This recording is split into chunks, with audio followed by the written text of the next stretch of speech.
오늘 여러분과 나눌 이야기는 한 미국인 여성이 자신의 삶을 송두리째 바꾼 대한민국에서의 경험에 대한 이야기입니다. 세계 최강대국이라 불리는 미국을 떠나 한국행 비행기에 오르는 사람들이 늘고 있다는 소식 들어보셨나요? 병원비 걱정 없이 자동차가 없어도 편리하며 땅속 깊은 지하철에서조차 초고속 인터넷이 터지는 나라. 바로 우리가 살아가는 이곳, 대한민국에 대한 이야기입니다. 지금부터 절망의 끝에서 한국을 만나 목숨을 구하고 새로운 인생을 찾았다는 한 미국 여성의 목소리에 귀 기울여 보겠습니다. 안녕하세요. 저는 한국에 살며 한국을 진심으로 사랑하게 된 미국 뉴욕 출신의 30살 카트리나라고 합니다. 한국에 온 지는 어느덧 1년 반이 훌쩍 넘었네요. 처음에는 이렇게 오래 머물게 될 줄은 꿈에도 몰랐습니다. 조금만 더 하다가 결국 이곳에 뿌리를 내리게 되었죠. 미국에 있는 가족과 친구들은 늘 제게 묻습니다. 화려한 뉴욕의 거리와 즐길 거리가 그립지 않냐고, 왜 돌아오지 않느냐고요. 그러면 저는 이렇게 대답합니다. 이제는 한국을 떠나는 것이 두렵다고요. 한국에서의 삶에 익숙해진 지금, 저는 아마 다른 나라에서는 살 수 없는 몸이 되어버린 것 같습니다. 만약 제가 다시 미국으로 돌아간다면 분명 이곳에서의 편리하고 따뜻했던 삶을 그리워하며 곧바로 돌아오는 비행기 표를 끊어버릴 겁니다. 저는 입버릇처럼 한국은 정말 살기 좋은 나라라고 말하고 다닙니다. 동네 어르신들께서는 저를 보고 얼굴만 서양 사람이지 속은 한국 사람 다 됐다고 농담을 건네실 정도입니다. 어떻게 한국 사람들보다 한국을 더 좋아할 수 있느냐고요? 그럴 수밖에 없습니다. 한국은 제게 꺼져가던 삶의 의미를 되찾아준 제2의 고향이니까요. 사실 저는 24살, 갓 대학을 졸업하고 사회에 첫 발을 내디뎠을 때 이암 3기 진단을 받았습니다. 하늘이 무너지는 것 같았죠.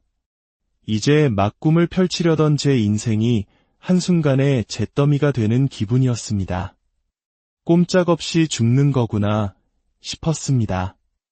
혹자는 요즘 시대에 암이 무슨 큰 병이냐고 할 수도 있겠지만 그건 이곳이 미국일 때 전혀 다른 이야기가 됩니다.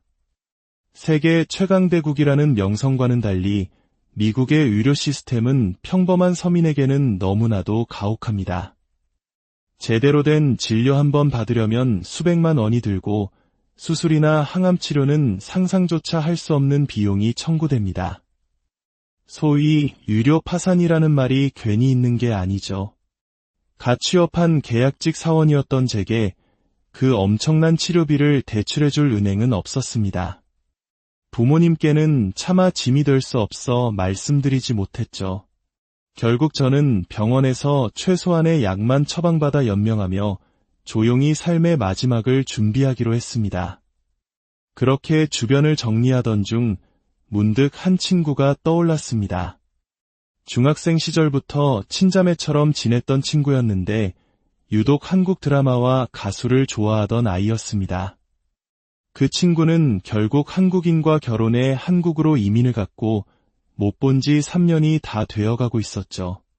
저는 마지막으로 그 친구의 얼굴을 보기 위해 한 번도 가본 적 없는 한국행 비행기에 몸을 실었습니다. 인천공항에 마중 나온 친구의 얼굴은 무척 행복해 보였습니다. 저는 내심 안도했죠. 하지만 친구가 차가 아닌 지하철을 타고 공항에 왔다는 말을 들었을 때 저는 속으로 크게 놀랐습니다. 제가 상상했던 한국의 이미지는 동남아시아의 어느 나라와 크게 다르지 않았습니다.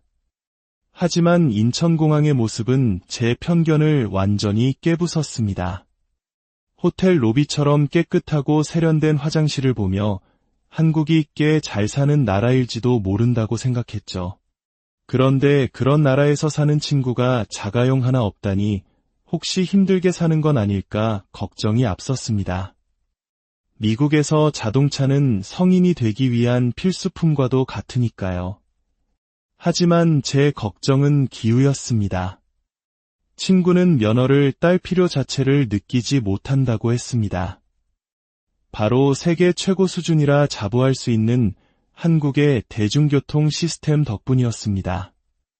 친구와 함께 올라탄 서울의 지하철은 그야말로 신세계였습니다. 저렴한 요금은 물론이고 단 한 번의 환승으로 서울 어디든 갈 수 있는 거미줄 같은 노선, 정확한 도착 시간을 알려주는 앱, 여름에는 시원하고 겨울에는 따뜻한 쾌적한 환경까지. 심지어 땅속 깊은 지하철 안에서조차 초고속 와이파이가 끊김없이 터지는 것을 보고 저는 경악을 금치 못했습니다. 친구는 출퇴근길 지하철에서 인터넷 강의를 들으며 자격증까지 땄다고 자랑하더군요. 이것이 바로 친구가 말한 미래 지향적인 나라의 모습이었습니다. 친구 집에 도착하니 저를 위해 정성껏 차려진 한식 한 상이 기다리고 있었습니다. 몇 가지는 밀키트로 만든 것이라는 수줍은 고백에도 불구하고 음식은 놀라울 정도로 맛있고 건강한 느낌이었습니다. 저는 죽기 전에 이렇게 맛있는 한식을 먹어보는구나라며 스스로를 위로했습니다. 다음 날 아침 친구는 병원에 다녀오겠다며 쪽지를 남기고 집을 나섰습니다. 돌아온 친구에게 어디가 아프냐고 묻자 저는 충격적인 대답을 들었습니다. 친구 역시 반년 전 갑상선암 1기 판정을 받고 수술 후 경과를 지켜보는 중이라는 것이었습니다. 같은 암 환자라는 사실에 저는 친구의 손을 잡고 펑펑 울음을 터뜨렸습니다. 하지만 친구는 오히려 당황하며 저를 달랬습니다. 갑상선암은 착한 암이라 불릴 정도로 예후가 좋고 수술도 성공적으로 끝났으며 무엇보다 한국에서는 의료보험 덕분에 큰 비용 부담 없이 치료를 받을 수 있다는 것이었습니다. 마치 동네 병원에 감기 진료를 받으러 가듯 암 치료를 받고 있는 친구의 모습은 제게 너무나 큰 충격이자 희망이었습니다. 그 모습에 용기를 얻어 저는 눈물로 제 상황을 모두 고백했습니다. 친구를 만나러 온 것이 아니라 사실은 죽음을 준비하러 왔다고요. 제 이야기를 들은 친구는 잠시 저를 나무라더니 이내 미국의 끔찍한 의료 현실을 잠시 잊고 있었다며 사과했습니다. 그리고는 제 손을 꼭 잡고 말했습니다. 카트리나, 여기서 치료받자. 한국에서. 한국의 의료기술은 미국에 결코 뒤지지 않아. 그런데 비용은 비교도 안 될 만큼 저렴해. 외국인이라 보험 적용이 덜 되더라도 미국 병원비의 절반도 안 될 거야. 너도 충분히 감당할 수 있어. 하지만 또 다른 문제가 있었습니다. 치료를 받으려면 일을 해야 하는데 항암 치료를 받으면서 출퇴근을 하는 것은 불가능했기 때문입니다. 제 걱정에 친구는 또 한 번 웃으며 말했습니다. 걱정 마. 여긴 한국이잖아. 노트북 한 대만 있으면 어디서든 일할 수 있는 곳이라고 친구는 저를 데리고 서울 시내를 구경시켜 주었습니다. 카페에 앉아 화상회의를 하는 한 남자의 모습은 지금도 잊을 수 없습니다. 화면에 보이는 상의는 완벽한 정장 차림이었지만 책상 아래로 보이는 하의는 귀여운 동물 무늬가 그려진 수면 바지였죠. 친구는 한국의 재택근무자들에게는 아주 흔한 풍경이라고 했습니다. 코로나 팬데믹 시절 전 세계가 혼란에 빠졌을 때도 한국이 빠르게 비대면 시스템으로 전환할 수 있었던 이유. 그것은 바로 전국 어디에나 깔린 초고속 인터넷 인프라 덕분이었습니다. 병원에 입원해서도, 집에서도, 심지어 카페에서도 업무를 볼 수 있는 나라. 이것은 제게 새로운 삶의 가능성을 열어주는 열쇠였습니다. 저는 미국으로 돌아가자마자 한국 기업들의 채용 공고를 샅샅이 뒤졌습니다. 놀랍게도 수많은 기업이 재택근무와 유연근무제를 시행하고 있었습니다. 저는 용기를 내어 여러 곳에 이력서를 냈고 감사하게도 대부분 서류 심사에 합격했습니다. 화상으로 진행된 면접에서 저는 제 건강 상태와 재택근무가 필요한 이유를 솔직하게 털어놓았습니다. 한국 기업들의 반응은 놀라웠습니다. 대부분의 면접관들은 제 병이 업무 능력과는 무관하며 채용의 결격 사유가 되지 않는다고 말해주었습니다. 오히려 제 건강을 염려하며 회사가 도울 수 있는 부분을 찾아보겠다고까지 했습니다. 저는 여러 합격 통지서 중 친구 집과 가깝고 외국인인 저도 암 보험 혜택을 받을 수 있는 보험 계열사를 둔 한 회사를 선택했습니다. 회사는 제가 한국으로 이주할 준비를 할 수 있도록 넉넉한 시간을 배려해 주었습니다. 그렇게 저는 다시 한국 땅을 밟았습니다. 회사 생활과 암 치료를 병행하는 것은 결코 쉽지 않았습니다. 항암 치료의 고통으로 몸과 마음이 지칠 때도 많았죠. 하지만 그때마다 제 곁에는 따뜻한 사람들이 있었습니다.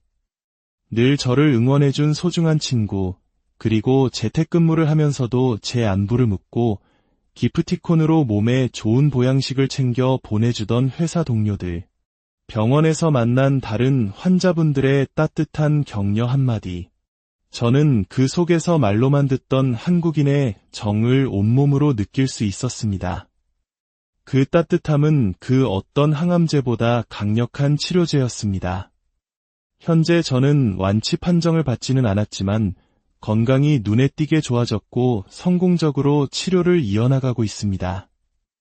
한국에서의 안정된 직장 생활과 사람들의 따뜻한 관심 속에서 하루하루를 감사하며 살아가고 있습니다. 이제는 부모님께도 모든 사실을 말씀드렸습니다. 부모님께서는 제 목숨을 구해준 나라라며 한국에 정말 고맙고 대단한 나라라고 말씀하십니다. 한 사람의 인생이 절망의 벼랑 끝에서 다시 피어날 수 있었던 것은 단순히 뛰어난 의료기술이나 편리한 인프라 때문만은 아니었을 겁니다. 그 바탕에 깔린 사람에 대한 존중과 따뜻한 공동체 의식, 바로 정이라는 문화가 있었기에 가능한 기적이었습니다. 이 이야기가 여러분의 마음에 작은 울림을 주었다면 구독과 좋아요를 통해 더 많은 분들과 이 따뜻함을 나눠주시길 바랍니다.